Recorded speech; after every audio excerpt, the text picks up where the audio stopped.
pleasure to have Alex Barreira. So he will give a talk about cosmology, and then we'll have another talk right after about neutrinos. So we can interrupt him at any time. It's not a formal talk, so please go ahead. Okay, thanks. Is the sound okay if I speak like this? Okay, I hope for people online is also fine. Okay, so thanks a lot for coming. I understand the circumstances. This is a holiday. I really appreciate, I'm really sorry for you being here. I hope this can be interesting. And thanks a lot for the invitation. I've never been to São Paulo before, nor to Brazil, and I'm really happy to be here, and I'm really looking forward for the rest of the week to get to know you and the Institute a little bit better. Yeah, so as Nathan just said, this is the title of my talk, Cosmology and Large-Scale Structure. This is going to be a general overview of this topic, with special emphasis on the areas that I normally like to work on. And yeah, as Nathan said, you feel free to interrupt me at any time. I tried to make this general. I very likely failed. So whenever I start saying things that are slightly alien, feel free to interrupt me. There's always more fun for me and everyone, but more importantly, clearer to everyone. Okay, so let me start with an overview of what we call in cosmology the standard model. It's called lambda CDM for short, but it's really a collection of these 5 main ingredients that we see here. So the first one needs no introduction. This is particle physics, or the standard model of particle physics. In cosmology, we are a little bit sneaky. We refer to this as just the baryons, simply because there's a lot of free protons lying around in the universe, but of course, the corresponding free electrons are also important. The photons naturally, and the neutrinos also play important roles in cosmology. Then we have CDM, which stands for cold dark matter. In this model, this is the dominant mass component in the universe. This is what predominantly sources the gravitational potentials, inside which the particles we know exist, hydrogen and helium mostly, can cool down to form stars and then eventually galaxies that we observe. Then we have lambda, the infamous and with a cosmological constant with its troubled history. It was put forward, it was ruled out, it was put forward again. In this model, it's what plays the role of the dark energy that we need to accelerate the expansion of the universe at late times in accordance with observations. Then we have inflation, which is the name that we give for whatever happened soon after the Big Bang, or it was the Big Bang. This is a period of rapid exponential expansion in the early universe, put forward first to explain or to solve the classical problems of the flatness and homogeneity of the universe. Nowadays is perhaps most important as providing a mechanism to originate the primordial density fluctuations, which are the seeds of all of the structures we see today. And finally, all of this interacts through gravity, and in this model, GR, general relativity, is what describes gravity on large scales. So this model is the standard not because it's particularly well motivated from a theoretically point of view. It can be described as the simplest phonological model that fits the current best data we have so far, and predominantly data associated with cosmic microwave background observations, or the CMB. So we have these beautiful maps of the CMB. Temperature, polarization, more recently lensing. This model has basically 6 parameters. You can fit for the value of these 6 parameters, and you can find some values over here. They are very precise, but the key point is that the model, which is the line, goes through these data points, which are very precise, and the model goes through them very beautifully, and this is what established. It was mostly CMB observations that led to the establishment of the lambda CDM model as the current standard model. But again, this is purely an observational statement, right? Theoretically, and this is what really keeps us going in this field, there still are a large number of questions that we can ask on these ingredients. This is not an exhaustive list, just to give you a feel, if you're not familiar with this. So, for example, on the particle physics side, in cosmology, cosmology is still the place where we find the tightest and most precise bounds on the absolute value of the neutrino mass scale. Those bounds can be model dependent to the experts in the audience, but still, in terms of precision, cosmology gives you the tightest bounds. Well, lambda is just the simplest explanation, right? There's a lot of interest, and naturally many dynamical models, quintessence and so on, appear, and there's a lot of work on studying those models and constraining them. I think it's fair to say regarding dark matter that most people believe it to be some form of new particle. The microphysics behind that particle is pretty much unknown. its possible masses range many orders of magnitude, for example, and if it interacts with itself or with something or with the rest of the standard model, that's still also unknown. There's a lot of work, I'm going to mention this in a slight tangent in my talk, a lot of work on studying the phenomenology of theories beyond Einstein, so that as you modify the Einstein field equations of motion, this can leave inputs in cosmology. There's also a lot of work on that. And I'm also going to talk a little bit about inflation. And two important open questions at the moment regard how many degrees of freedom were active or important during inflation, as well as what's the actual energy scale of the epoch of inflation. So we can split our data set into two main types, early universe and late universe ones. The early universe, which I'm saying is still the best data set we have. This is still the most advanced observational as well as theoretical branch of cosmology. This refers to mostly CMB-related analysis, and this is, as I mentioned earlier, the CMB is the reason why the lambda-SNIA model emerged as the standard model. The area that I work on is the so-called large-scale structured area, large-scale structured data, or LSS, and I'm claiming here this is where we have currently most of the potential for discoveries. This is not saying that LSS is intrinsically or contains intrinsically more information than the CMB, although we can probably make the case for that. But primarily simply because a large-scale structured analysis, as I will explain, are more complex than CMB. They've lagged behind in time. So there's a lot more to be learned about large-scale structure simply because we haven't explored it yet to the level that the CMB has already been explored. And as we speak today, it's an especially interesting time to be working on large-scale structure because we are really at the onset of a revolution in terms of the quality and quantity of the data we have available. So at the moment, we have an amazing set of surveys that have led already to quite some progress. SDSS, still the biggest galaxy survey to date. DES, the dark energy survey that people in the room work on, and so on. And in the future, and starting now, surveys like DESI, the Dark Energy Spectroscopic Instrument, is already taking data, has been doing so for a year already. Euclid is going to be launched this year, the Vera Rubin, so the LSST survey inside the Vera Rubin Observatory, again, with the involvement of people in the room, is also going to start soon enough, and this is going to really, as I said, revolutionize the quality and quantity of the data, speaking to this potential for opportunities that I just mentioned. Those opportunities are going to be realized really soon. Okay, so finally, here's the large-scale structure. So originally, this should have been a movie, but in the PDF, I just showed you I'm showing you just the last snapshot. This is how we think the large-scale structure looks like. And this is realistic only in the sense that it comes from a realistic or sufficiently realistic n-body simulation of structure formation in the universe. So in these simulations, the density field starts off close to homogeneous, but not quite. There are some tiny density fluctuations, which were imprinted originally during inflation. And then through mostly gravitational instability, these things grow, and at the end of the day, you have this very complex-looking fields that we call the cosmic web. You can identify empty regions, these black regions over here that we call cosmic voids, these filaments through which matter flows, and where these filaments intersect, this is where you tend to find the most massive gravitationally bound objects that we call dark matter halos, inside which galaxies exist.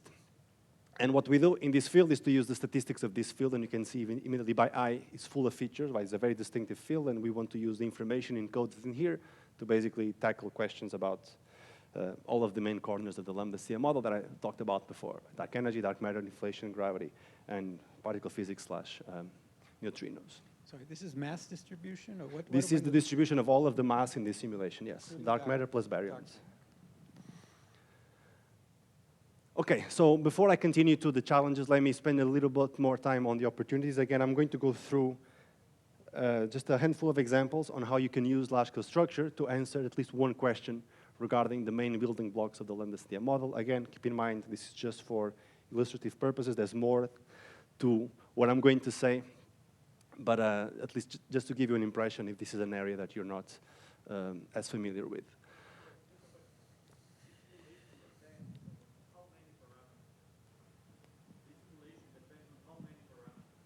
How many parameters of the model, for example? Yeah, so this is a simulation of so you have to specify a cosmological model to run. How many parameters have you specified in order to have this simulation? So this depends on the model you are playing with. In Lambda CDM, for this simulation in particular, you have to specify 5 parameters.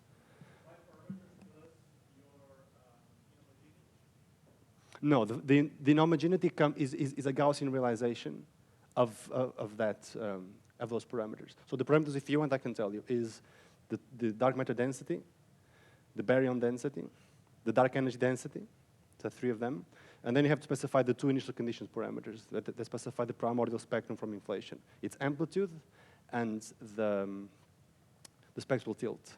And then given this primordial power spectrum, I just ask, give me a realization of a Gaussian field with this power spectrum. And some fluctuations come out of that, and then I just let gravity do its thing, and this is what comes out. Yes. So it's a bit tricky. It's a GR simulation in the sense that the scalar part is being evolved fully. So time derivatives of the perturbations to the metric are taken into account with some gauge interpretations that are too technical here. If you're wondering about tensors, for example, there are no gravitational waves in here. So this is sort of on the face of it, it looks just like Newtonian gravity. But in reality, if you know how to interpret the simulation correctly, it's basically a GR simulation, but only of the scalar parts. We're only involving the scalar perturbations to the metric. In practice, all this blah, blah, blah is more or less irrelevant because we only rely on simulations to make predictions on small scales, where these GR corrections are small anyway.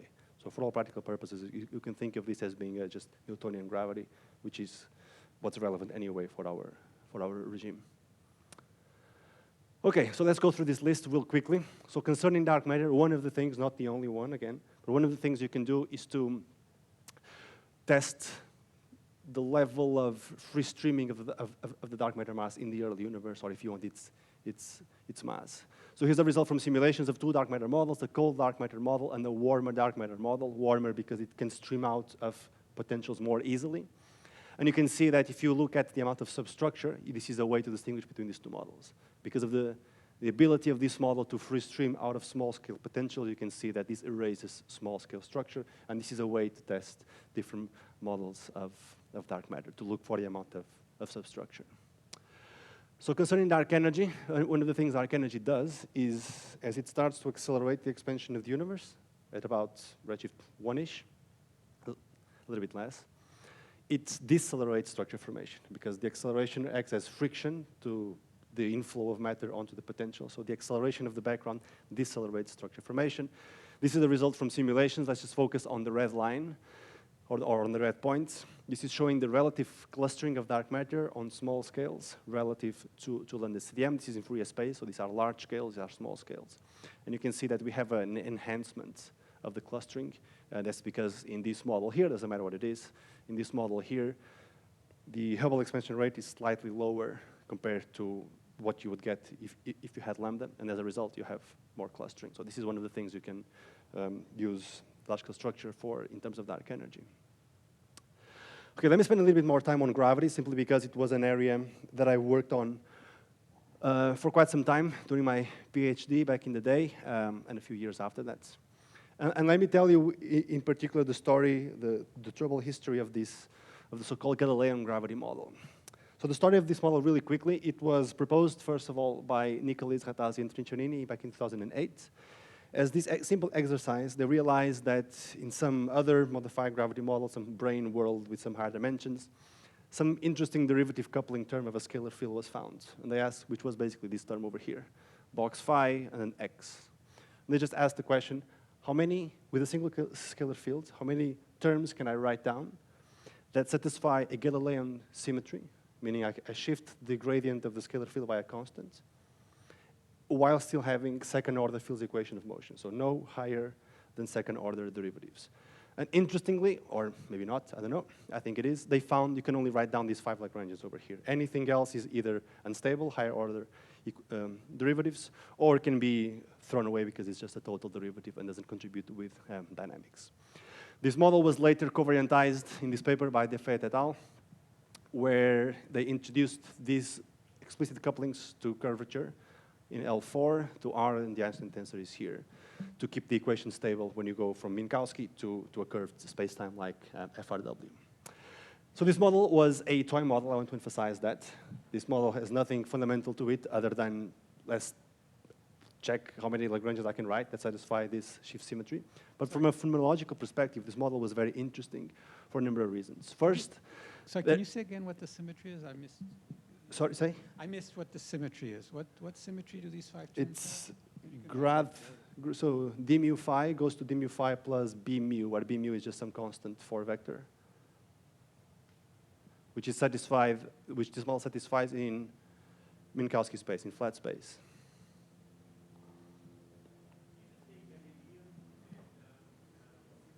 Mm-hmm.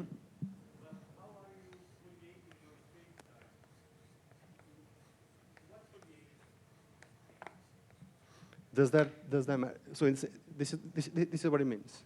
This is what you... Yes. It's invariant under this, but this is a constant. Why is this? Why this is Galilean symmetry? It's because it's a velocity shift. You're just changing your coordinates. I think that's where the name comes from. Forget Galilean, just focus on this. I don't know, people online, I don't know if they can this see is not related really with the Galilean space-time. This is just a name. No. This is Forget Galilean, is whatever you want to call this, okay. this transformation over here. Which, if you ask me, I don't know what's really fundamental about it. Probably nothing. Yeah, so... But that's the in this area, we ask questions about theoretical motivation after the model passes the observational test. Right. So, okay. Anyway, so switching to the phenomenology, why is this model interesting? Well, in addition to these explicit gravitation, couplings to curvature, which are called already modified gravity terms. By modified gravity, here I mean compared to GR, the perturbations to the metric are different given the same mass distribution. So given the same overdensity, the potentials are going to behave differently than they would in GR. There's also a more interesting, or an additional type of coupling, which is inside these derivatives here, because they're covariant. You're going to couple first derivatives of the scalar field with first derivatives of the metric, which can also generate some new terms that look like an additional long-range force, or it's called the fifth force. This also goes by the name of kinetic gravity braiding. This model became interesting because of the second point, okay? Despite this interesting dynamics, you can show that this acts as dark energy at late times. So, and it doesn't have a lambda STM limit. You cannot tune these constant parameters over here, the CIs, such that this looks exactly like lambda. And so it was very predictive, right? It could accelerate the expansion of the universe without looking exactly like lambda CDM. And it contains also this thing called a Weinstein screening effect, which is, I don't want to show you the equations of motion, but the key point is that in parts of the universe where the density perturbations grow nonlinear, like for example here in the solar system, these new kinetic gravity braiding, kinetic braiding terms are naturally suppressed. So this provides a dynamical way for these modifications of gravity to become important only on large scales, where you need them to explain dark energy. But the model reduces itself, or some terms would go away where it matters, which is in the solar system where GR has been well tested. I'm sorry. That's the idea, yeah. What is this capital M? Sorry, this is M is a mass scale, H0 square M Planck, for example. It's just a mass scale. This is a mass scale, but related with the Planck mass? Yeah, but it's mostly related to the Hubble scale, because you want this to explain dark energy. So M Planck appears there, but what's relevant is the H0. So the Hubble expansion rate today, or the size of the horizon. Okay. So there's still some amount of fine-tuning, because you still have to choose also this scale here to make sure that the energy of the field becomes important, where it matters to act as dark energy. And you can also add or multiply any arbitrary constant to any to these Lagrangians, right? So what I mean is that you have M3, but it could be 2 or 3 or whatever, right? Yeah, but not, so the free parameters are actually C coefficients over here. Okay, thank you. You can, okay, and okay. that's what you play with this in this sorry. model. Mm-hmm. Anyway, so my job was, okay, I have this model over here. This was, if you check the number of citations of these papers, I don't know, people were getting super excited, and I was like, okay, let me look into the dynamics of this and what we can see. So the first thing we looked at, as we should have done, is to contrast this model predictions against the best data we have, which is still the CMB, and we found very interestingly that this model can fit the CMB data in pretty much the same way as lambda CDM, but very interestingly, with very different cosmological parameters, which is fine, right? And this is a useful reminder. At the time when I was giving talks about this, I'd always like to tell people that, for example, Planck, or the CMB data does not tell you anything about neutrino masses. People will get really upset at me until I would explain that you're inferring a parameter given a model, right? So the data is the same. Lambda CDM is in green, this Galilean model is in red, and given a different model to fit the same data, the model has to tweak the parameters to take on different values. And this is very interesting because people thought that you can only put upper bounds on neutrino masses in lambda CDM, and this is showing that if the real universe, God forbid, was this Galilean gravity model, then you could have, the CMB could have given you a really strong detection of massive neutrinos, yeah? You could actually. This model would also solve naturally the H0 tension. I'm not emphasizing this. This model is going to be ruled out, hence why I'm not emphasizing that point. It's not longer an H0 solution, but this model could also give you a larger H0 from the CMB. I still don't understand why this model is, in some sense, a simple model to choose from. I mean, why do you stop at L5? You said there was something about Because there's nothing else, right? Sorry? Because there's nothing else. So this L1, 2, 3, 4, 5 are organized by the number of powers of the scalar fields. And this is what Nicholas et al. Found. But why did they stop at 5? Just Because the L6 yeah? would either give you terms with 6 scalar fields. So what? Would either, no. They would either give you unstable terms, higher order derivatives, which would... These are stable? All Yes, terms? these only give you second order field equation of motion. That's the surprise if you want. Okay. You can have, which doesn't look by eye, because you have these highly nonlinear couplings. But if you actually look at the equations of motion, there's only second order time and spatial derivatives. That's the speciality of this model. I see. Okay, thanks. Okay, so it fits the CMB. So then, okay, then let's make predictions for this model beyond perturbation theory, beyond smaller scales. So for that, we have to develop n-body codes to run those n-body simulations that I was mentioned earlier. And we found even more interesting dynamics. So here I'm showing the excess number of gravitationally bound objects, or dark matter halos, as a function of their mass. In the so-called cubic sector of the model, doesn't matter what that is, and the quartic. So in the cubic, a special feature of the cubic model is that these curves are always above 0. It means you always have more objects that form with given mass, because gravity is always stronger than in GR. So the extra force, the fifth force, is always attractive, so you always have more mass. Or the halos attract surrounding mass more efficiently and therefore grow bigger. But in the quartic model, you could find cases, parameter values, for which gravity would be weaker, which was an interesting thing.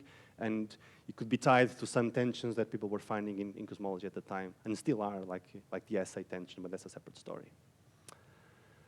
Okay, so the beginning of the end of the model came later with further studies, and we found that this L4 and L5 can actually be ruled out by solar system data. So I mentioned earlier there's this thing called the Weinstein screening effect that does suppress most of the modifications to gravity, but annoyingly, because of these specific couplings to curvature, there are certain terms that remain in the solar system that look like a residual time evolution of the gravitational constant. And this thing can be probed with lunar laser ranging experiments, effectively ruling out these models. Meaning the parameter values of these constants that are necessary to fit the CMB would have been incompatible with the solar system data. If it was not for the solar system data, years later, these models would have also been ruled out because they predict a different evolution or different speeds for gravitational waves than light, which have been constrained to be effectively the same after gravitational waves and light were detected from a neutron star merger. Yeah? So you're assuming CI to be a constant. Correct. But actually it can be a function of scale. Or not. So in the general Horndeski, that's what you're asking, these C's would be some functions of Scale? Scale, yeah. Yeah. And function of the scalar field, and therefore So scale you as well. could adjust, in principle, these functions to be small at small scales. Yeah, but that's an incredible amount of fine-tuning, right? I know. Just You saying. could, that's possible. I People know. asked that question the day after the discovery, but it was, because the two speeds are the same up to 10 to the minus 16, No, right? I know. So it would but be... there's a different thing. I'm talking about the solar system data, that you can possibly still account for I mean, wouldn't be ruled out by solar system data if you have some fine-tuning in the CIs. Potentially, So, yes. but you're assuming CIs to be a constant, that's fine. Yeah. Actually, you can put C4 and C5 to be 0, which is the so-called cubic sector, which passes the solar system tests. This makes the fit to the CMB slightly worse, but still acceptable. So this was not too bad news. I was not too sad when this happened, because we were still left with especially L3, which was still giving me all those interesting dynamics. Turns out this happens to be ruled out later. This is what we found by so-called ISW data. Doesn't matter what it is. It's a type of cross-correlations you can do in large-scale structure that probes the time evolution of the gravitational potentials at late times. The data tells us these potentials are getting shallower because of dark energy. In this model, because of the extra couplings to gravity, the lensing potential, the potential that photons feel, would be deeper. So this is the best fitting cubic model to the CMB, and the data is up here. So this is 8 sigma tension. So this will completely, so it was the combination of solar system plus ISW data that ruled out this model as a viable cosmology. Okay, so this is the story. Sorry for the interlude. This was the story of the specific Leon model. In general, modified gravity can be tested in other ways. You can look for or use measurements of the growth rate of structure to put bounds on models. This is still the tightest bound to date on the so-called DGP gravity model, Valley, Cavadasi, and Borati model. And another thing we found using simulations was that the gravitational lensing signal associated with those cosmic voids, which are these empty regions in the universe, there is where we also tend to find quite strong signatures from these modified gravity models compared to GR. Okay, regarding inflation, so I'm going to touch on this a little bit later on, and this is also what I'm planning to talk about tomorrow. But the idea is simple. Different models of inflation predict different primordial fluctuations. Structures today form out of those primordial fluctuations, and the idea is to look for those imprints. But more on this later and tomorrow. And I already talked about this regarding particle physics. As I said, the most precise bounds still come from analysis of the large-scale structure. Neutrinos do two things. They modify the Hubble expansion rate, but they also suppress small-scale clustering. The more massive they are, the more suppression. But again, just to make that point, despite being precise bounds, they're very model-dependent. So they're not necessarily accurate, because they depend very heavily on what you assume about the underlying cosmological model. Okay, so you can divide people into those working on either, this is too long, into either of those 5 ingredients of the cosmological model. People normally tend to work on many of them. And you can further subdivide people in this area by those working on any of the ingredients of this likelihood function. So the likelihood to have some cosmological parameters give us some set of data. So you have people who work on theory. I include myself inside this umbrella or under this umbrella. And we have basically 2 main tools in cosmology to make predictions. Perturbation theory, which we use to make predictions on large scales, where the density fluctuations are linear, and therefore perturbation theory works.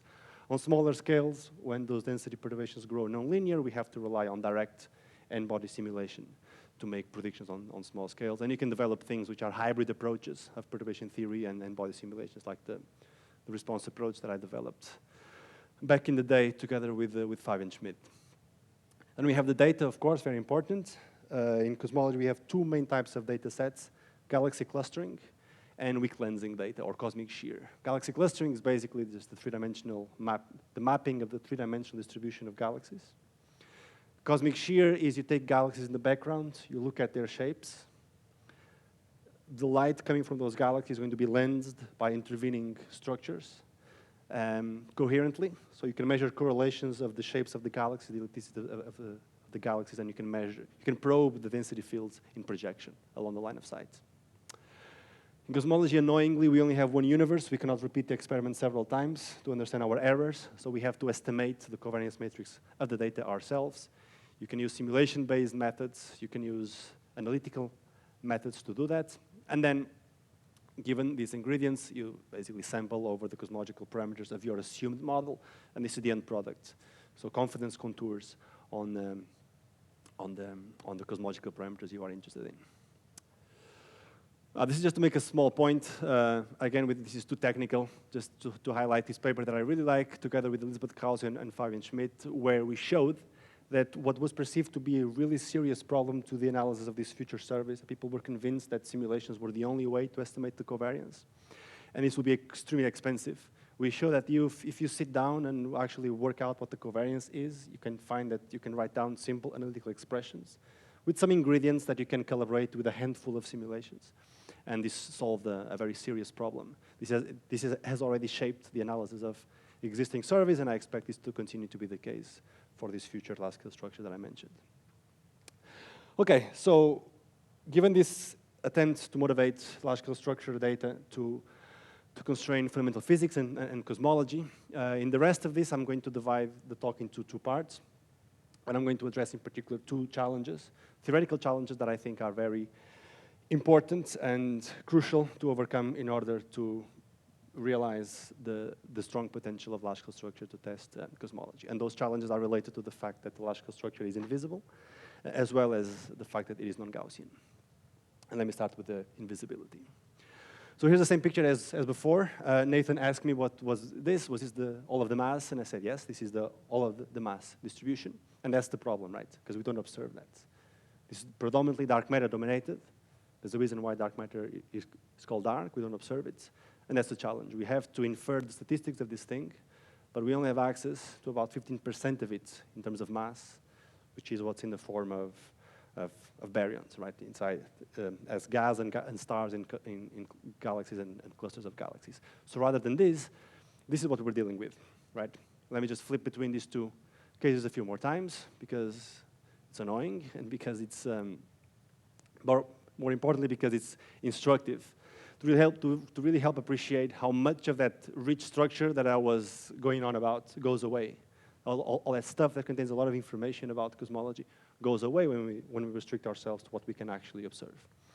And this is what the topic of galaxy bias is all about, right? Is an attempt to connect what we see, the baryons, to what it actually is, which is the large-scale structure. Recall, this is what contains most of the cosmological information we're after. This is what our telescopes give us, and in order to go from our observations to cosmology, we have to go through we have to establish this relationship very, very well. And this relationship is called galaxy bias. So let me be a little bit more precise. Again, if this starts to get too technical, feel free to interrupt me and ask questions. So more specifically, so in general, galaxy bias is just the connection between galaxies and the underlying energy distribution. More specifically, it can be framed as being the answer to this question: how does galaxy formation depend on its large-scale environments? And this is the key equation, right? This is called the galaxy bias expansion. And what we have here is basically a relation between the local number density of galaxies. And when I say galaxy, I actually mean any tracer of the large-scale structure. Anything you can observe, that's a tracer of the underlying dark matter plus baryon fields. And so this is what you would measure. So this is the number density of galaxies that you would count around position X, in some volume around position X, and you want to relate that to the global galaxy number density. What's important here is what's inside square brackets. And we have here an expansion over all types of large-scale perturbations. So these are linear perturbations. These O symbols, they describe all large-scale perturbations of all aspects of the large-scale structure that can have an influence on the formation of galaxies inside of them. So this includes things like density perturbations, the tidal field, so a shear field, the gravitational potential in some cases, and so on. So the name of the game here is to make sure that you can enumerate this list completely. There's a more or less systematic way of doing that. The level of completeness of this list depends, of course, on the exact application you have in mind. But then the key point is that once you have all the parameters, or all the perturbations, you multiply them by a number of coefficients, or each by one coefficient. We call these the bias parameters. And this is the physical meaning of these parameters, right? They describe the response of galaxy formation to changes in the environment where those galaxies are forming. So the essential about these perturbations is what I just said. If there's something that can influence galaxy formation, then it must be included in there. The usual suspects are the local density and tidal fields. So these would be second-order derivatives of the gravitational potential. So you have nabla I, nabla J phi. You can decompose that into a trace part and a traceless part. That's the density and the tidal fields. On smaller scales, non-local terms, or also called higher derivative terms, start to become important. The primordial potential in cosmologies with primordial non-Gaussianity also becomes important. This is what I'm going to mention tomorrow. Isocurvature perturbations, baryon CDM, relative velocity perturbations, ionizing radiation field, and so on. Okay, so to say exactly the same thing, just with the help of a cartoon, what these bias coefficients are telling us is that, so at cosmic mean, we can think of the galaxy as being uniformly distributed. Around cosmic mean, we can split our perturbations into two types, short scale and large scale ones. So there are some, this borrows, and this is actually an effective field theory of galaxy formation. And what we're doing is basically splitting the scales into large scales, which we can solve perturbatively, and small scales, so infrared, UV. The UV part, we don't have an understanding, but we just resum that into bias parameters and stochastic terms. These stochastic terms I didn't mention because they're not the most interesting. They just tell you, basically, they just add small scale noise, right? They tell you if a galaxy forms in one location and not its immediate neighbor.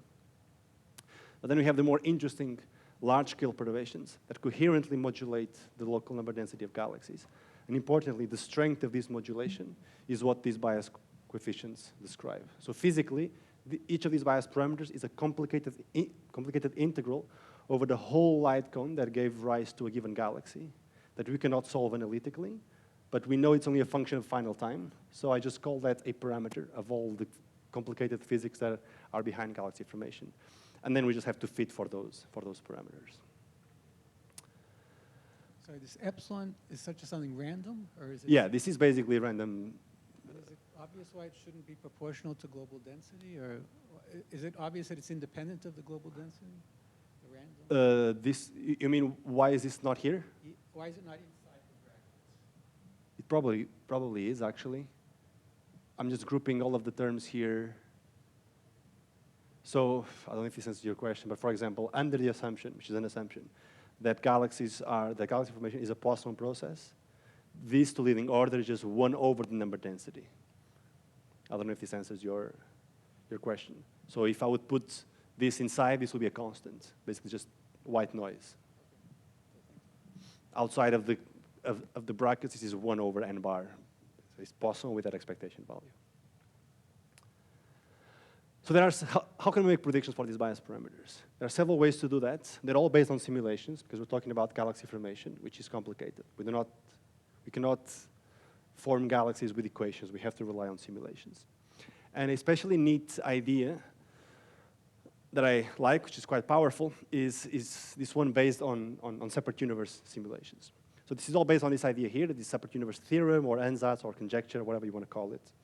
That says that local structure formations, local physics inside large-scale perturbations, so much larger than the scale of the physics that you're looking at, inside some cosmology, that's equivalent to structure formation, the same local physics without any perturbation, but just in the modified cosmology. So if you want, let's picture galaxies or any physics process inside these two boxes. Those galaxies cannot tell the difference between forming in this scenario or in a scenario where the perturbation is not there, but the galaxies will tell you that they live in different universes. So we're just saying that local physics here regard these large-scale perturbations, or the first approximation regard them as just a change in the background. Change in the background is just a change in cosmology, or change in the universe, hence the name. So in order to use simulations to make a prediction for a galaxy bias parameter, what you have to do is to pick your favorite galaxy formation model. This is just one of them. There are several with different levels of realism. That's a whole other talk. So you pick your favorite model of your favorite galaxy formation model. So these are, again, simulations that start off from close to homogeneous initial density fields with some that satisfies some statistics. And then they evolve under the action of gravity, hydrodynamics, and then on smaller scales, semi-analytical descriptions for how we think stars form and black holes form and feedback onto the surrounding gas. So you run these two simulations, at least two of them, by tuning the parameters of your cosmological model.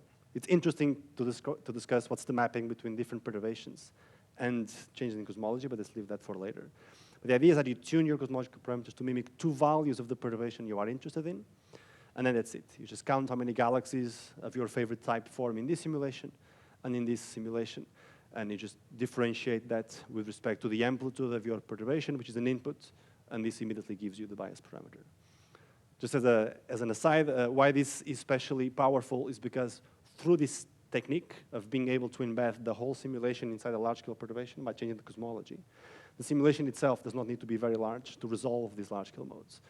And a large simulation at high resolution implies many numerical resources. And these simulations are very expensive. They're still limited to order 100 megaparsecs inside, and we would need them to be gigaparsecs to to resolve these large-scale modes over here sufficiently well, and the simulations are still expensive to run. So it was using this technique that we have been able to make for the first time predictions for several new galaxy bias parameters for self-consistently simulated galaxies.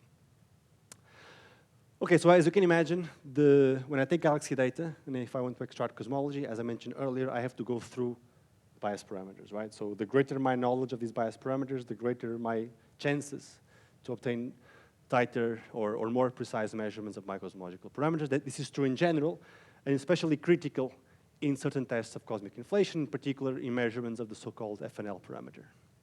What's FNL? So FNL is this leading order, or quantifies leading order departures from perfect Gaussianity of the initial conditions. So phi is the primordial curvature perturbation field, the primordial potential. Whatever inflation leaves behind, you can always expand it in powers of a Gaussian field. FNL is just what multiplies the square, and it gives you skewness. What's important about FNL is that if you detect it, you will have ruled out single field inflations, which are the simplest constructions that we have to date about the early universe. So if you detect FNL, you will know for sure that inflation was not single field. FNL has not been detected yet. The current tightest bounds still come from the CMB with an error bar of 5. The latest from large-scale structure give us an error bar of 20 to 30. And the future, people tell us, the running forecast for future surveys is that we will be able to start probing FNL with better than order unity precision, and order unity is an interesting threshold to cross. If you start to constrain FNL to be much smaller than unity, then many theorists will start to argue that probably it was indeed single field and not multi-field. What I'm going to argue next is that given what we currently know about galaxy bias, we are in no position to trust any of these bounds, nor any of these forecasts, which I know sounds pessimistic. People in the field hate me a little bit for this, but I don't blame the messenger. It's not my fault that this is the case. But there are some silver linings, and this speaks to the importance of studying galaxy bias to do cosmology. So long story short, this is again something that I'm planning to expand on tomorrow. But take your galaxy data and you want to constrain FNL. Then in your bias expansion, there are two terms which are important, which are B1 times the matter density contrast, B phi, FNL phi, where phi is primordial potential. And again, remember, these B1 and B phi have a physical meaning, right? B1 tells you how many more galaxies form inside total mass density perturbations. B phi tells you how many more galaxies form in regions of the universe where, right after inflation, there was a large-scale perturbation in the primordial curvature field. So if I take the power spectrum of this, the Fourier transform of the two-point function, we see that FNL generates this this signal on large scales. So again, K is the wave number, so we are in Fourier space. This is large scales, this is small scales. And this is the smoking gun feature for FNL, right? Which certain terms can generate this, but they can be calculated. Those terms tend to be small. In short, if you detect this, you will have detected primordial non-Gaussianity. What's the problem? The problem is that this is proportional not only to FNL, but our good old B1 and B phi, right? So in order to do cosmology, we have to go through these galaxy bias parameters. So this is starting to get a little bit technical, but I hope at least the main points come across. B1 is not too scary, because B1 also appears on small scales, but FNL is negligible. So I'm going to have data points here. I can use those data points to put a bound on B1. I cannot play the same game with B phi. So I always have to assume something about B phi. Let me tell you real quickly what people do in the literature. And what they do is to assume a very tight relation between these two bias parameters. They come from very simplified analytical calculations. And the idea is the data can tell me about this guy. Through these relations, I fix the value of B phi. It's no longer free. And now I can measure FNL. What's the problem is that when I look at my separate universe simulations, it's really easy to find types of galaxies there that are not described by these simple relations that people have been assuming. Doesn't matter what these points are. This is more interesting for astrophysics discussions. Just think of these points, the different colors are showing the relation for different types of galaxies. And it's very easy to find. So it's very easy to find different types of galaxies for which this relation is not well described. And you can see also a strong sensitivity of the relation itself. So note that it can cross 0, so it can be order unity and negative, and order positive and 10.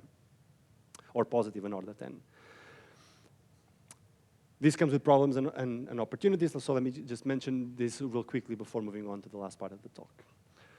So the problem is that, as you can imagine, there's a much larger theory error on the actual galaxy-bias relation compared to what people have been assuming. And this naturally cascades catastrophically to the FNL constraints. So this is just an illustration of that. In this analysis, what we did was to take the power spectrum of galaxies in the BOSS DR12 survey, which is still the largest galaxy survey to date. And we constrain FNL by making different but plausible assumptions about these bias parameters. So there are 5 relations here. They're all equally plausible relations for the actual relations of those galaxies. And here are 5 constraints on FNL. The tightest error bar is 19, the loosest is 165. So I have an order of magnitude error on what my precision is, meaning I have not been able to constrain FNL. So this is pessimistic. Let me end on a positive note, which is the opportunity, which is given the strong sensitivity of the relation to which galaxy type I'm looking at, this gives me now a tool to actually optimize my observations to look for the galaxies that I expect to have the largest values of this B5 parameter, which are the galaxies that have the strongest signature from FNL. So this is paper from this year, together with Elizabeth Hausen. It's too hard to explain or too technical to explain what's behind this. The key idea is this is just ranking the chances of improving just ranking the improvements in our chances to detect FNL, not to constrain it. Here, these are constraints on the product FNL times B5, as a function of different cuts we apply on the galaxy population in terms of color of the galaxy, stellar mass, and a bunch of others. And the key takeaway is that in this one galaxy formation model, we find that if you make certain types of cuts, you can more than double your chances to detect FNL. So if your default analysis tells you that FNL has been detected at 2.5 sigma, if you would split by galaxy color, you would increase this to 5 sigma. This is one way to interpret this, and this is, of course, a very important message to future surveys. Okay, let me just, in the last part of the talk, and let me just check the time. This is going to be a much shorter part of the talk, don't worry. So what's wrong with the LSS being non-Gaussian? Again, the setup is very clear. So if I'm dealing with a Gaussian random field, my life is easy, because if I measure the 2-point function or the power spectrum, I have completely characterized that field statistically. So the 2-point function, if I measure any higher order function, 3, 4, 5, so on, it's either 0 or given in powers of the 2-point function. That's fine. So I measure the 2-point function, that's it. This is CMB stuff. In large-scale structure, by eye, you can tell that this is clearly not a non-Gaussian field. So the statistical content of this, or the statistical information, gets spread over the entire tower of endpoint correlation functions. All of the analysis to date, for good reasons, they are the simplest, right, are still based on 2-point function analysis. In the future and starting now, I would say we need to really go beyond this to realize all of that potential. So these are very expensive missions. It's a bit of a waste to just focus on the 2-point function. Let's try to go beyond that. Again, in large-scale structure, as usual, why hasn't this been done? Because it's complicated, right? And in particular, in the case of cosmic shear observations, so weak lensing data, the 3-point function has never been measured. I think it's because, well, it's expensive, but I think with enough resources, this could have been done, and people, I think, have higher priorities. So, or other priorities. This is hard to measure. So this is basically, there are basically too many galaxies on the sky to be able to measure these correlations using all of them. And on the other hand, it's also very hard to predict. So theoretically, your models are, so perturbation theory, fine, works on large scales. On smaller scales, you have to rely on simulations to calibrate some models. And these theory predictions for these higher order statistics have become, are still lagging behind. They're more complicated, yeah? Do we expect that the 3, 4, 5, all these higher point functions are very small, are smaller and smaller and smaller, or are they all order 1 and equally important? As you go to smaller scales, then they become of the same order of magnitude, yes, in terms of their size, yeah. I see. So in this picture, if I measure 2-point or 3-point functions, they would be roughly of the same magnitude. Depends on the scale. If you are on large scales, the 2-point function still dominates. But then as I start to look at on smaller scales, these higher order terms start to grow in importance.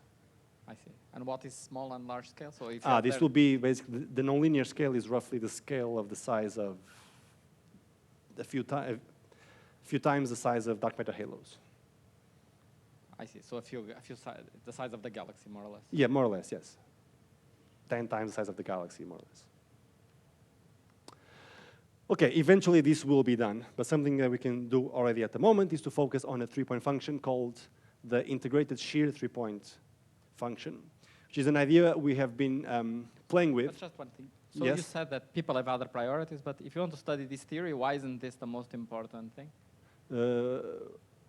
I'm a bit confused. I mean, why would, if you have you want to find an effective field theory, presumably, right, to describe these correlation functions. Mm-hmm. So what's more important than knowing the correlation functions? Nothing. I see. But you have to, you have to, as you explore this tower, you have to start somewhere, right? Yes. And the two-point function is hard enough, right? Okay. As theorists, like, yeah, the two-point function, that's easy. But observers go like, what about observational systematics? To keep measurements of the two-point function under control is hard enough. And this two-point function, is it a power law? What do we know about the two-point function? The two-point function. So we know that the two-point function is basically some integral or some function of, this is the power spectrum of matter fluctuations, okay? And at late times, looks like this. This is the power law that comes from inflation. And then there's this turn over here that happens due to modes entering the horizon before matter radiation equality. So this is the equality scale. This is the size of the horizon at the time of matter radiation equality. And so in large-scale structure, we're either looking at, in these two-point functions, we're either looking at the power spectrum of galaxies, which is related to this, or the power spectrum of weak lensing, which is some integral of this thing along the line of sight.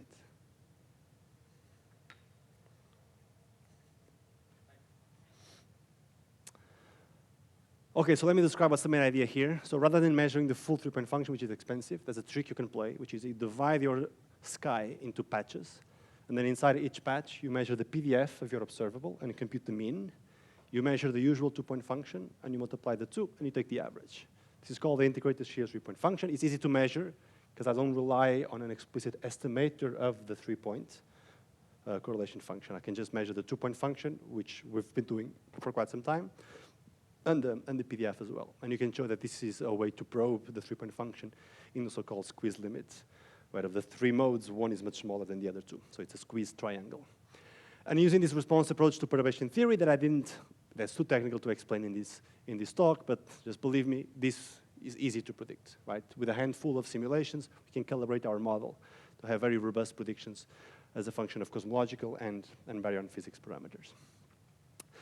So this is something that two ultra-effective and great students at LMU have been working on, Lawrence Gong and Hanik Alder, and they finished this paper here. What they did was to construct a simulated likelihood analysis for a dark energy survey-like experiment. So using the ratio distribution and the mask, this is the measurement of the integrated shear three-point function. The red line is this response approach prediction. It goes through the points beautifully. And here are some simulated parameter constraints, and we are finding order 20 to 40% improvements on parameters like the amplitude of perturbations, as well as constraints, as well as 40% improvements on constraints of the dark energy equation of state parameter. And yeah, this is just to emphasize that these are improvements that are within reach given existing data. And this is what we're working on at the moment. We can just repeat the same game, but rather than using measurements from simulations, we just replace this with the actual simulation, with the actual data. And we can look at how these plots look like with real data. So this is work that we're working on at the moment. If you're interested in this, I'm happy to chat more, or stay tuned for when the final analysis is ready. Do I still have time for 3 more slides on this, or if the talk ends here, it wouldn't be, okay, this is more futuristic, so let me be quick. And now much of this is my personal opinion. I don't know how consensual this is within the field. So the way we still do cosmology in large-scale structure is still this summary statistics-based approach. What we do is we take our observations, and the first thing we do is we compress this onto some summary statistic, which can be some collection of endpoint functions that you were talking about, 1, 2, 3, 4, 5, or other, like you can count galaxies, you can count galaxy clusters and so on, or find voids or whatever. You always compress that into a handful of data points, like the two-point correlation function. And then we do the inference at the level of those summary statistics. We make predictions for the summary statistic. This is easier, but it's problematic because this is a non-Gaussian field. So When I do two-point function analysis, people ask, what about the three-point function? When I do 2 plus 3-point function analysis, people ask, what about the 4-point function, and so on and so forth, right? So in the future, I think it's just a matter of time. Don't ask me when, but we will overcome this by switching to field-level analysis. And the idea is pretty simple, right? So take our observations, forget about any compression, and let's do the inference directly at the level of the actual observer, which are galaxy positions or shapes on the sky. And for this, we have to rely on simulations. But the key idea is, because I don't have to do any sort of compression, I'm doing the inference at the level of what the telescope is actually giving me. I'm guaranteed to use all of the information. So schematically, these things work like this. So you have to rely on simulations again, because you're making predictions for galaxy formation. So you start from a random realization of some initial conditions. This is where your cosmology and your inflation model comes in. You evolve this under gravity.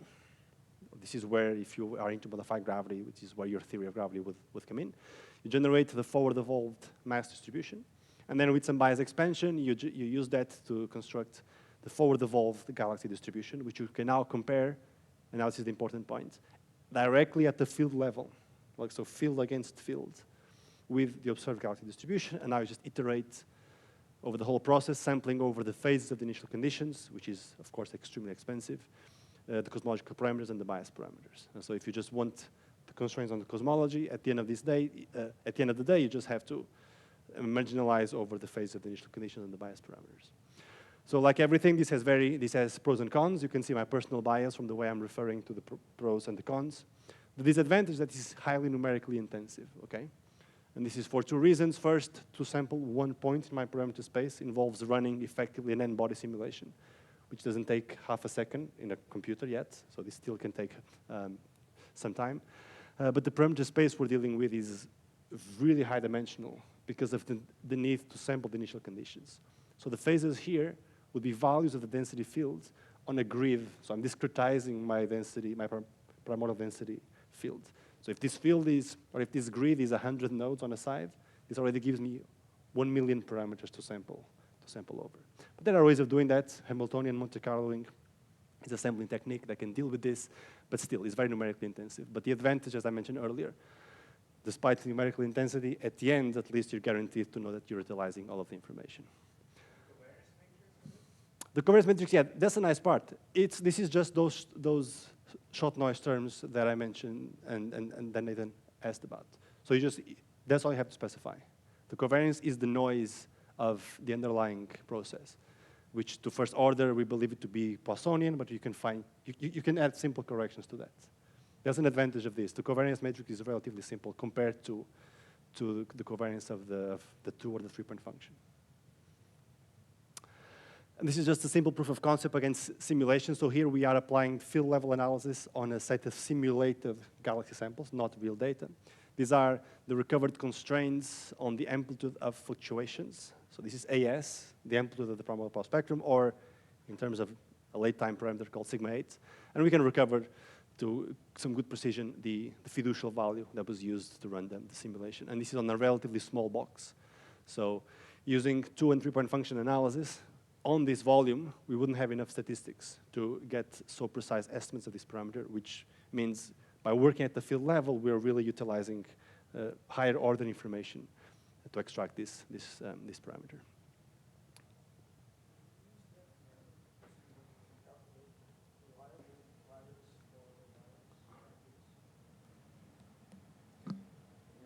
Have you done that?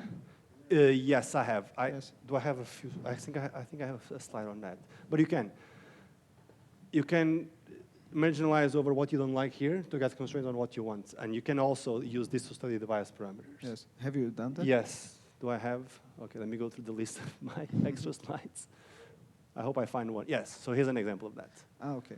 So these are another B1 you already saw, B2 doesn't matter what it is. This is the relation between simulated galaxies this is from field level. Okay. And these are some estimates from data, and you can start playing this game of comparing theoretical predictions for bias parameters against estimates from real data. Some are very different, but this is too technical. But we can talk about it further if you're interested. The answer is obviously yes. Thank you. Anyway, I'm done. I believe this was my last slide. Yeah, so let me just recap So the title of my talk was Cosmology and Large-Scale Structure, Challenges and Opportunities. The opportunity, I hope it's clear if it wasn't already. I hope we're more or less convinced that there's something to be done with large-scale structure to test fundamental physics in a cosmology setup. And then I went through basically two challenges that we need to overcome, one related to galaxy bias, the connection between the invisible and the visible universe, which is especially important to test inflation.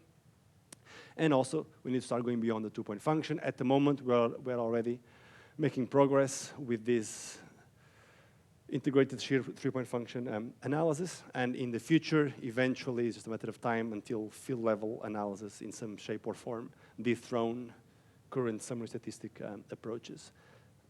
I think it's a matter of time. I do not know if it's going to be in 10 years, 20 or 100, but eventually, because this is a non-Gaussian field, eventually this is what will be done. Okay, that's all that I wanted to say, and thanks a lot for listening. So maybe we can start with the people online. So I don't know. Up to you. Is anybody online? Raul, Michael, Scott, do you want to ask some questions?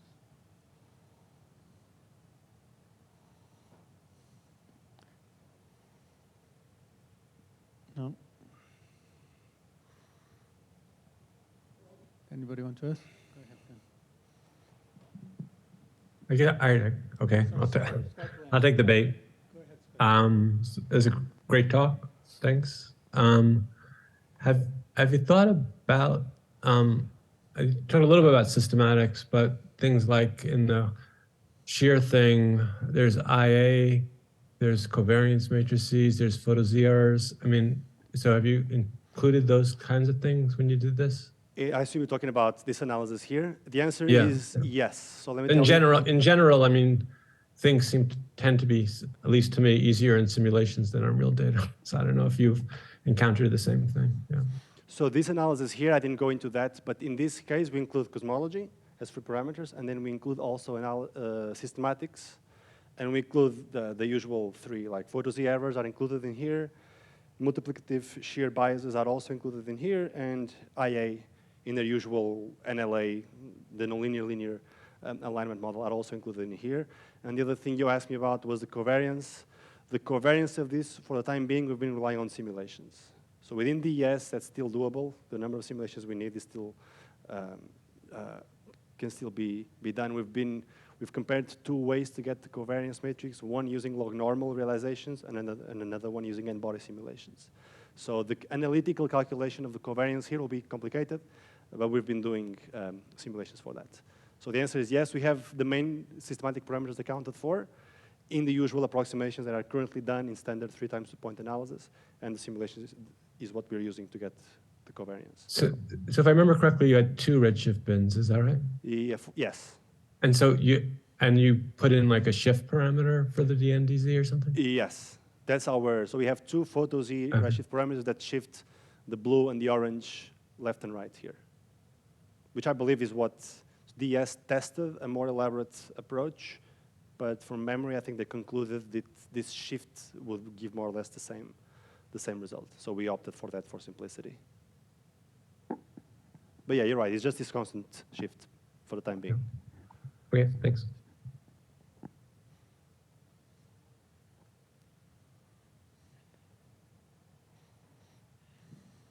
So can you, just so I understand, in these pictures, what is small and what is large scale?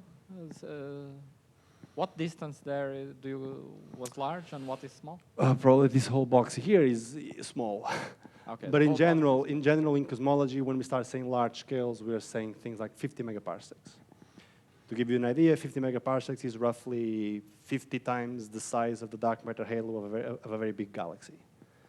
And what sets this scale is below this scale, when we smooth the density field on scales starting from megaparsecs and below, the resulting density fluctuations start to be of order unity.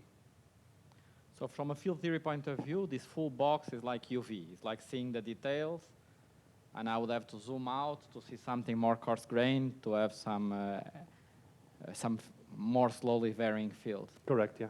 I see. And then once it's coarse-grained and once I'm looking from far away, that's when you said that the 3-point functions are less important than the 2-point functions and so on. Yes, if your initial conditions were Gaussian, let's assume that. Okay. As you smooth on larger and larger scales, the resulting field becomes linear and Gaussian. And So the 2-point most function interesting thing is to go to an intermediate scale where you start getting the 3-point functions to be comparable to the 2-point functions. Exactly. And then there should be a field theory that's no longer weakly coupled, but some kind of strongly coupled statistical field theory that should describe this distribution. Totally N. correct. And what do we know about this field theory? No, you know a lot. So basically, these galaxy observations are a combination of two things: the galaxy bias parameters, and on large scales, a perturbation theory for the evolution of the dark matter perturbations, right? And we know we can parameterize those, and you can organize. So you know which equations you have to solve. So you have some equation for the evolution of the matter fluctuations and the velocity fluctuations. And now you have this equation that you do not know how to solve, and now you start solving it perturbatively. And you have a bunch of terms, and then you can organize them into a tree-level term, and then you start to go to smaller scales, and loops appear. And now you can organize them by the number of loops, and you have 1-loop terms and 2-loop terms, and so on and so forth. This is all, and these ones are rigorous, and we understand the perturbation theory, or effective field theory of dark matter evolution extremely well, up to this regime where things become nonlinear, where perturbation theory naturally breaks down. But this is not a problem. This is not perturbation theory's fault, right? Or it is, but it's what it is, right? That's the limitation of perturbation theory, right? Things become non-perturbative, and you do not know how to solve them analytically. Maybe my question is, say, in a condensed matter, when we want to find critical systems, and when they become strongly coupled, we say, okay, I'm not sure how to describe the microscopics, but I know it's a conformal field theory, and you look for the space of possible critical theories. So there is a set of rules of the game of what could be the theories that are strongly coupled. My question is, what are the rules that describe this Lagrangian that is strongly coupled? If I want to look directly, what's the final theory that could describe all these correlation functions? What should I do? But here you know the theory is gravity. But that's the microscopic theory, right? Yeah. It's like saying, yeah, so I want the infrared theory. I want the theory coming from the infrared, not It's from also the... GR, no? The field equations of motion we're solving come straight out of the Einstein field equations. I know the theory, and I just have to solve them perturbatively. I don't have to guess. The theory is given, right? Sorry, but isn't it like saying that for water, I also know electrons and protons, but the critical theories are, I don't use that description, right, in terms of the fundamental particles. I use some collective modes as well. Right, I'm not saying you need to know quantum gravity or anything. You just need to know how gravity acts on large scales, which you do, right? Maybe I don't need to know the microphysics of anything, including any UV completion of gravity or anything. I just need to know how gravity behaves in the infrared, which I know, right?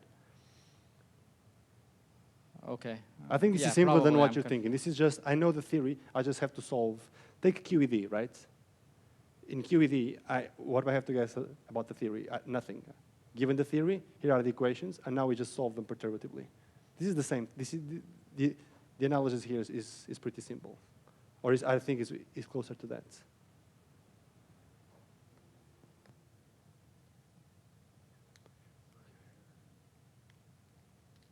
So just maybe to comment on Pedro's question, because when you do the bias expansion, then you're really expanding in terms of local terms, of higher derivatives. Maybe that's what Pedro was referring to. I was only talking about the evolution of the matter fluctuations. Okay. Now, when we go to the bias parameters, so we have a second field theory, if you want. And this is now more complicated. And this one I do not know the theory of. Right. I do not know, maybe it's what you're asking. I do not know the microphysics of galaxy formation. So I construct an effective field theory where I resum all these complications into those bias parameters. So those bias parameters will be the constants of my effective field, the parameters of my effective field theory, which are different for different types of galaxies. Maybe this is what you're asking. Those parameters I do not know. But I can still, on large scales, on this intermediate regime, the galaxy field can still be described as an effective fluid. And I'm just solving the equation of the effective fluid. That I know that on large scales, gravity is the only relevant force, and I resum everything else into those bias parameters.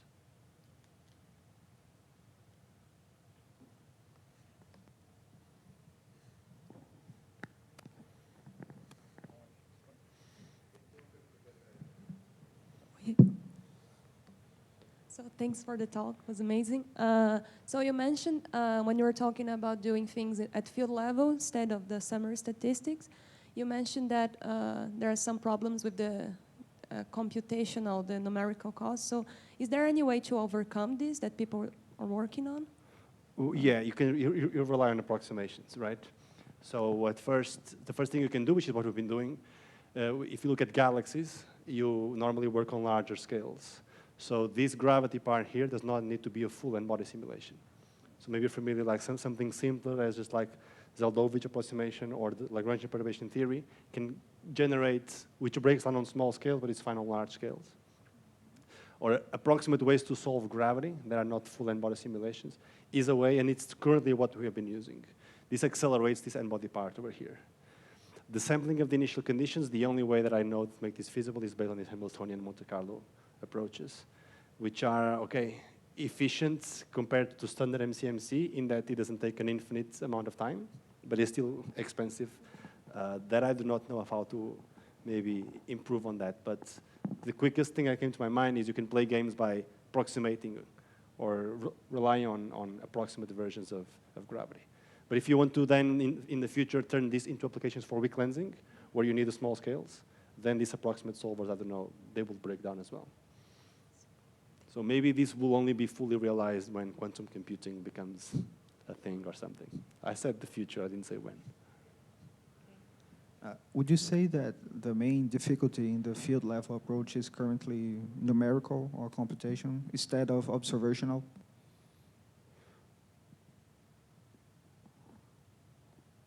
Possibly, yeah. I think that's still the main bottleneck, yes.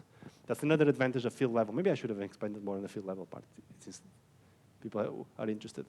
Another advantage of the field level approach is that accounting for observational systematics is in principle, as a general rule, easier. It's much easier to forward model the effect of a systematic than to backward account for its effects on some summary statistic. Like a simple example is the window function, right? We do not measure the two-point function in the universe. We measure the two-point function convolved with the shape of my survey. And I have to know the shape of my survey and deconvolve that to get the actual realization of the two-point function in the universe. So this deconvolution can be quite complicated. In the field level, all I have to do is to do these 3 steps and add a 4th one here, where I draw the shape of my survey, and I say I didn't observe anything else, and I just observe that, and I compare with my survey, right? So this is an example of how easier. But, so this is a case to be made in terms of another advantage of field level. Forward models are, systematics are generically easier to implement, but I wouldn't say this holds with all generality, right? Maybe you can find a case where maybe there's some systematic that it's more complicated. We haven't started thinking about that yet because we have bigger problems to solve before. But yeah, I guess that speaks to your, I don't know. At the moment, we're struggling with making these things efficient, basically. Any other questions? Anybody online want to ask something? There is someone in the chat? Or There are 5, 6 people online, but the chat they can just open. if someone has problem with microphone and wrote on the chat. No, just said need to leave now, but yeah. Okay, so he will talk again tomorrow at noon. So But then if there's no more question I want to ask. yeah, go ahead. So maybe I'm really missing the basic point of these simulations. But for example, suppose I'm simulating a gas of particles. And the particles are moving, and there is some force between the particles, right? It will be a bit like the analog of this simulation. I simulate the particles, and I can have different potentials of forces between particles, different rules for these simulations. And then I let them evolve, and I study macroscopic quantities, like pressure and so on, for this gas. And then, of course, I could do it at the level of simulations and compare the results of simulations with the outcomes of experiments, etc. But then, in the end, people know that there are order parameters, and that what matters is some field that describes the density of the gas, and that all those microscopic details are, in the end, captured by 1 or 2 terms in the Lagrangian for this gas. Why don't I have the same thing here? The microscopic theory are the movements of the galaxies and dark matter and so on, and it's the analog of the gas. Eventually, what I care, though, is some effective variable, which is the density of galaxies. And that density of galaxies is like an order parameter for which I have a different effective field theory, which is not that of GR. Isn't this true? Yes. Ah, okay, because you were saying it is just GR and the theory is No, GR and only so on. in terms The of dark matter. If I'm just looking at the gas, forget galaxies. Galaxies are a special, because galaxies are this tracer that only forms out of special regions of your initial gas distribution, where there are peaks in the density field. If I'm just focused on the gas, would you agree that, there's no problem, I know my Lagrangian is GR plus some pressureless fluid, right? The energy momentum tensor is just dust. The Ricci scalar is there, and I know exactly my theory. Now, when I go to galaxies, this is where I need the second effective field theory. This is where I need the bias parameters and so on. This makes sense? So this is the one I do not know the theory of, and which can probably be parameterized in some effective way at the Lagrangian level in terms of some, I know the symmetries and so on, and I can write something down. But if I'm just worried about the gas, would you agree that what am I missing that I do not understand? I know everything, right? I know the potentials because I suppose I'm studying chose them. turbulence in a fluid. I might know the equations of motion of water and so on, but it's not very useful if I want to study moments of the velocity distribution and the field theory of turbulence. I would have to develop an effective theory that is, it's not about just knowing the theory. I might know the theory at a microscopic level, like turbulence or QCD or something, but the infrared physics of the theory might be better described in other variables, even if I know the theory, right? I know all the rules. I can start and evolve things and get, but then there is an effective description often in the infrared in terms of other variables. So even here, even without galaxies, my understanding was that you need to run these big simulations, right? To get then the 3-point functions and so on. Not necessarily. On small scales, I do need the simulations for. Right. But if, So I'm on large scales or in this at large intermediate scales, regime, no. okay. And then you Just can do on really small perturbation, scales. and then you can do perturbation around the large Yes. scale, and it's also You okay. can. Okay. But to study the intermediate scales, Yeah. when you start entering the UV, probably you want different degrees of freedom, I would assume, different variables. Yeah. And then you would have a field theory that will describe this density at that scale, right? And that field theory is a different field theory than gravity. It is just, and my question was, what are the constraints we know? What is the theory of those okay, effective theories? Do they have Lagrangians? Are they local theories? Are they non-local? What scales do they have? Okay, I know what you're talking what about. What are the statistics of these theories, etc.? That's not something that it's well studied, but there's surely people working on that. So basically, you write down your perturbation. So actually, in our perturbation theory approaches on large scales, we don't really solve the full equations of motion. We solve linear versions of them. There are some higher order terms there that involve like vorticity stuff that we ignore. But on small scales, these things become important. And like another thing that becomes important is shell crossing. Right, I have this collapse, perturbation theory breaks down when this happens, right? And this can indeed be parameterized in terms of some effective parameters. This is effective field theory, this is like smaller scales, there's some effective sound speed, which is a new variable, which doesn't have an immediate interpretation in terms of the initial theory, but it's just some small scale parameter that depends on small scale physics, that is the result of some complicated small scale physics that I do not understand. I call this C effective because it has units of a speed, and this accounts for the back reaction of some small scale physics on large scales. But this is already an effective description that does not find an analog. So people work on this, yes. This is an area of research, but it's relatively well understood. Up to a given scale, so on this plot over here, from large scales to small scales, up to scales where things completely break down, we have a sufficient good understanding of how many of these counter terms we need to start accounting for. We can talk more about this later if you're interested in, but your general interpretation of how things work is correct, which is very similar. It's a perturbation theory and effective field theory. They all look the same, irrespective of which area of physics you're looking at. Any other questions? Anybody online? Okay, so let's thank Alex again, and we'll start again in 5 minutes.